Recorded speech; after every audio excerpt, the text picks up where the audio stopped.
কবে যে বয়সটা 40 পেরিয়ে 45-এ পড়ে গেল বুঝতেই পারলাম না। সবাই বলে 40 পেরোনো বউটা, না না, বুড়িটা এখন পার্টি করছে, মেয়েদের সঙ্গে নাচছে, সোশ্যাল মিডিয়ার রিলস করছে, জিন্স পরছে, টপ পরছে, যত সব ন্যাকামো। ভীমরতি দেখলে বাঁচি না। হয়তো তারা ঠিকই বলছে। আসলে কি বলতো, এই 40 পেরোনো মেয়েটা যে কোনোদিন বুঝতেই পারেনি কখন তার মধ্যে দিয়ে শৈশব যৌবন পেরিয়ে গেছে। ছোটবেলায় বাবা মা কোনোদিন একা স্কুলেই পাঠাতো না, তো আবার বন্ধু, পার্টি, পিকনিক এইসব তার কাছে অলীক কল্পনা ছাড়া আর কিছুই না।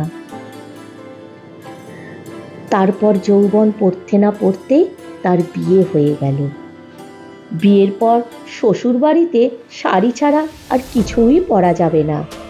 ওটা করো না, এখানে বসো না, ওটা খেও না, সবার খাওয়া হলে তবে তুমি খাবে, কারণ তুমি যে বাড়ির বউ। তারপর বিয়ের একটা বছর ঘুরতে না ঘুরতে তার সন্তান হয়ে গেল। দেখতে দেখতে সে এখন 3 সন্তানের মা।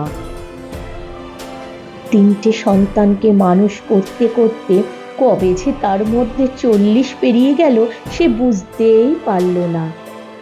সে তার সব স্বপ্ন, আশা, আকাঙ্ক্ষা পেছনে ফেলে রেখে শুধু সবার মন রাখতে ব্যস্ত হয়ে পড়ল। তাতে তার কোনো আক্ষেপ নেই।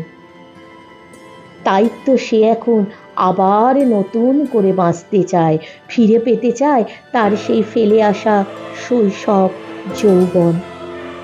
তাই সে এখন বয়সটাকে শুধুমাত্র সংখ্যার মধ্যে বেঁধে রাখতে চায়। তাতে যে যা বলে বলুক, এত বছর সে সবার মনের মতো চলেছে, আর সে নিজের মতো চলতে চায়।